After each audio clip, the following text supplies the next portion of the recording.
India's number 1 varicose veins hospitals ఐబీసీను సంప్రదించండి. మీ నొప్పి లేని ప్రయాణాన్ని ప్రారంభించండి. నమస్తే రమగారు. నమస్తే జీ. రమగారు, మనం బోధిసత్వుడి కథలు చెప్పుకుంటున్నాం కదా, ఏదైనా ఒక్క చెప్పు. బ్రహ్మదత్తుడు కాశీరాజ్యానికి రాజుగా ఉన్నప్పుడు బోధిసత్వుడు వీళ్ళకి సమీపంలో ఉన్న ఒక రాజ్యంలో రాకుమారుడిగా జన్మించాడట.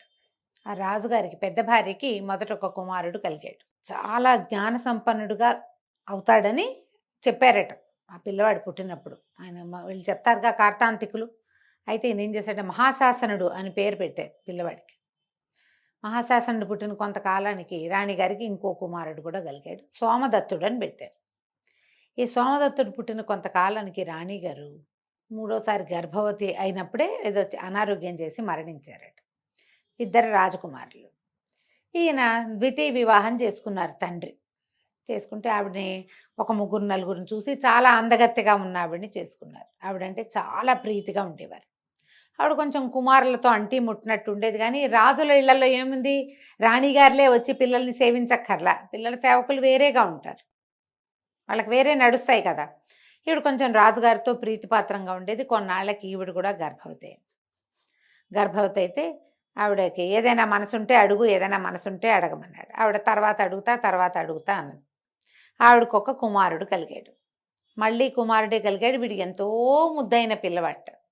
రాజుగారు మహామురిపంతో నువ్వు కోరిన కోరిక తీరుస్తాను, ఏం కావాలో అడగమన్నాడు. ఆవిడ నాకు అవసరమైనప్పుడు అడుగుతానని చెప్పింది. పిల్లవాడు పేరు ఆదిత్యుడు అని పెట్టారు.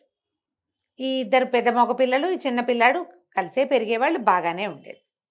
ఈ ఆదిత్యుడికి ఒక 14 ఏళ్ళు 15 ఏళ్ళు వచ్చాక ఆ రాణిగారు ఒకరోజు పిల్లవాడి పుట్టినరోజు నాడు ఆయన ఏదో మాట వరుసగా నీకేం కావాలో ఎప్పుడు అడుగుతానన్నా అడగలేదంటే ఇప్పుడు అడుగుతున్నాను, ఆదిత్యుడిని రాజుని చెయ్యండి అని అడిగింది.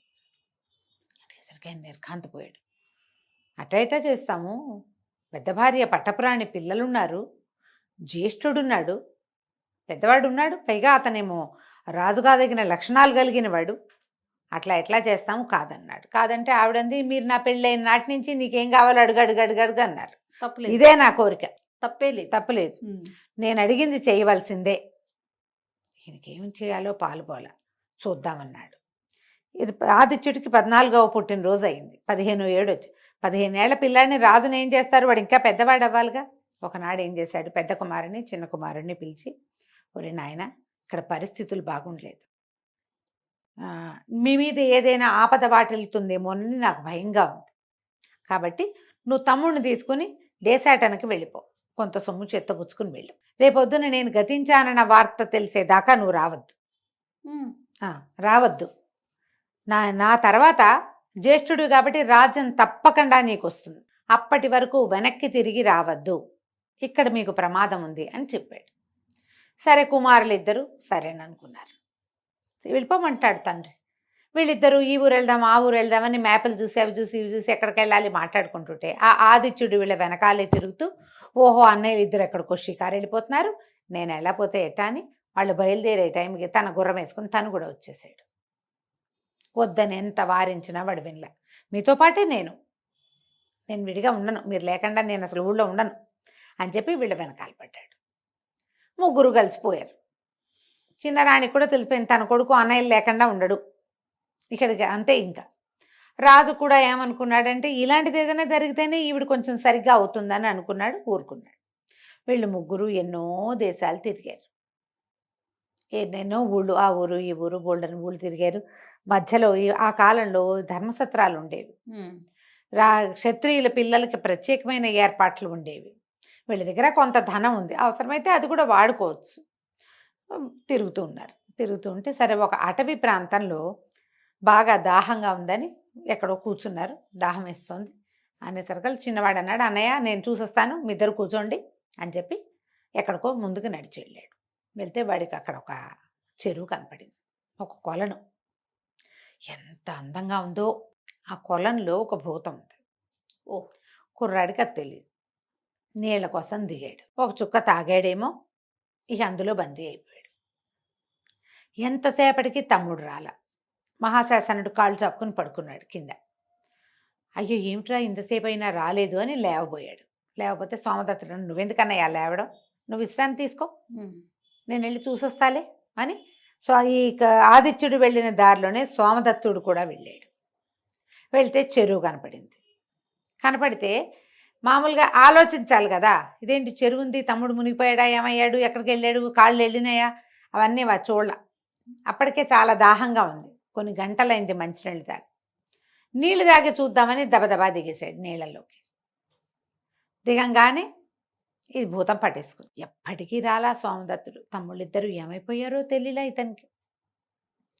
సరే చూద్దామని కత్తి తీసుకుని, అంతకుముందు వీళ్ళు ఏం చేశారు, గుర్రాలు ఉన్నాయి వీళ్ళ దగ్గర, ఆయుధాలు ఉన్నాయి.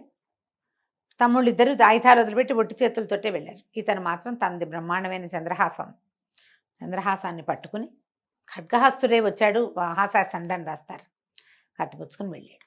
చూస్తే చెరువు నిండా కళగా ఉంది. నిండా ఎలా ఉన్నాయి పువ్వులు, ఆకులు. బాగా గమనించి చూశాడు, తమ్ముళ్ళ కాళ్ళ గుర్తులు కనపడుతున్నాయి లోపలికి. దిక్కండా గట్టు మీద నుంచున్నాడు. ఖచ్చితంగా తమ్ముళ్ళు నీళ్ళల్లో ఉన్నారు తెలిసిపోయింది అతనికి.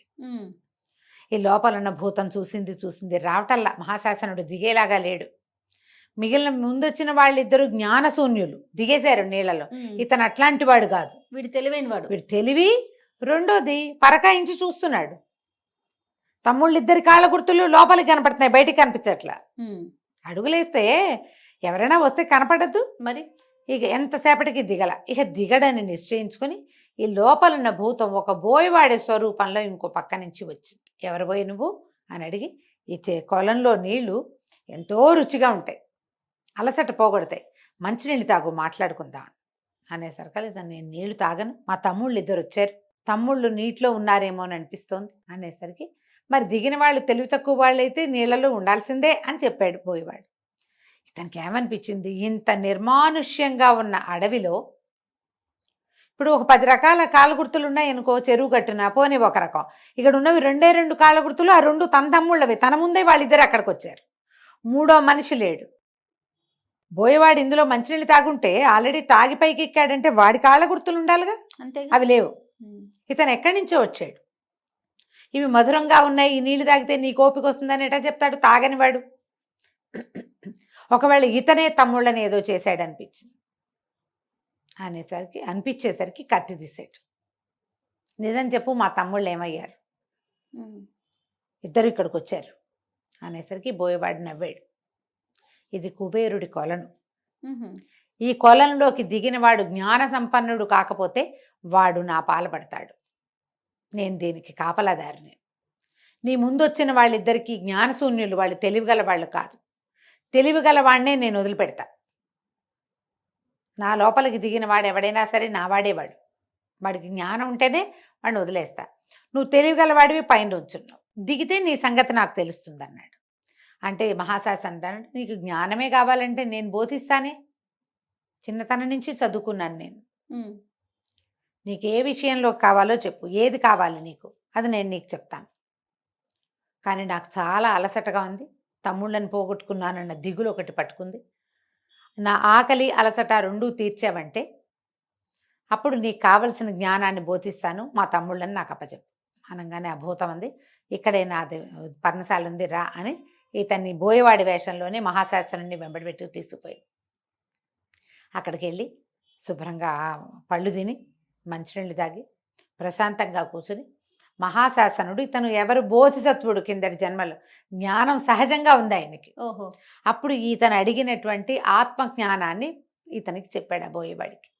మానవులు ఎలా పుడతారు, ఎలా మరణిస్తారు, ఇది ఎంత సహజంగా జరుగుతుంది, పువ్వులోకి తేనె వచ్చినట్టు, కొబ్బరికాయలోకి నీళ్ళు వచ్చినట్టు ఎలా సహజంగా జరిగి ఎలా సహజంగా వెళ్ళిపోతుందో చెప్పేసరికి అతను చాలా సంతోషిస్తాడు. ఆ బోయేవాడి రూపంలో ఉన్న ఈ రాక్షసుడు, భూతం అనే చెప్తారు.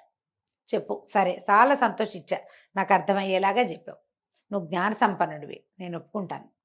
ఇప్పుడు 2 తమ్ముళ్ళు మునిగిపోయారు, నీకెవరు కావాలో చెప్పు, ఒకడిని ఇస్తాను అనగానే ఇతను బాగా ఆలోచించి, ఆదిత్యుడు నువ్వు నాకు, అతన్ని తీసుకెళ్తాను నేను అన్నాడు. అనేసరికి తను ఆశ్చర్యపోయాడు భూతం. అదేమిటి, ఆదిత్యుడు నీ సొంత తమ్ముడు కాదు, నీ సవతి తమ్ముడు. పైగా నీ సవతి తల్లి మీ బదులు ఆదిత్యుడికి రాజ్యం ఇచ్చేందుకు సిద్ధంగా ఉంది. ఆ ప్రమాదాన్ని శంకించే నీ తండ్రిని మిమ్మల్ని బయటికి వెడలు నడిచాడు. నీ సొంత తమ్ముడిని అడుగు, సంతోషంగా ఇస్తానన్నాడు. ఇస్తానంటే ఒప్పుకోలే మహాశాసనుడు. అలా కుదరదు, మా ఆదిత్యుడిని మా తండ్రిని పంపించలే, వాడంతటి వాడు మా వెనకాల మా స్నేహంతో వచ్చాడు. మా తల్లి గన్న సంతానం నేను ఉన్నప్పుడు మా పింతల్లి కూడా ఆవిడ గన్న సంతానం ఆవిడకు ఉండాలి కదా. సోమదత్తుడిని భగవంతుడికి ఇచ్చేశాను అనుకుంటా, కానీ ఆదిత్యుడు లేకుండా నేను వెళ్ళను. అతన్ని తీసుకెళ్ళి మా నాన్నకు అప్పచెప్పాలి. అతను చిన్నపిల్లవాడు, మా వెనకాల వచ్చాడు.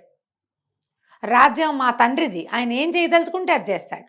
ఆయన మాట నేను కాదనేదే లేదు అనగానే సంతోషించాడు భూతం. నీ కొట్టి జ్ఞానమే కాదు, నీకు బుద్ధి కూడా ఉంది, ధర్మం ఉంది నీకు. మీ ఇద్దరు తమ్ముళ్ళని నీకు ఇచ్చేస్తానని సోమదత్తుణ్ణి ఆదిత్యుణ్ణి కూడా బయటికి తీసుకొచ్చాడు వాళ్ళతో. అయితే ఆ భూతం ఏం చేశాడంటే చాలా రోజులు తన దగ్గరే వీళ్ళని అట్టపెట్టుకున్నాడు. ఎన్నో మానవ సంబంధాల పట్ల అతనికి ఉన్న అన్ని అనుమానాలని ఇతని దగ్గరే తీర్చుకున్నాడు. కొన్నాళ్ళకి ఇక్కడి నుంచి బయలుదేరి వీళ్ళు వెనక్కి వెళ్ళారు. వెళ్ళేసరికల్లా అప్పటికి రాజుగారు అనారోగ్యంతో ఉన్నాడని కబురు వచ్చేసింది. ఊళ్ళోకి వెళ్తుంటేను రాజు మరణించాడు. ఇతను రాజ్యంలోకి వెళ్ళేసరికి మహాశాసనుడే రాజు అని జనాల్లోకి ఆల్రెడీ వచ్చేసింది. మహాశాసనుడు రాజయ్యి తన తమ్ముడైన సోమదత్తుణ్ణి మంత్రిగాను, చిన్న తమ్ముడైన ఆదిత్యుణ్ణి సర్వసైన్యాధ్యక్షుడుగాను చేసుకున్నాడు.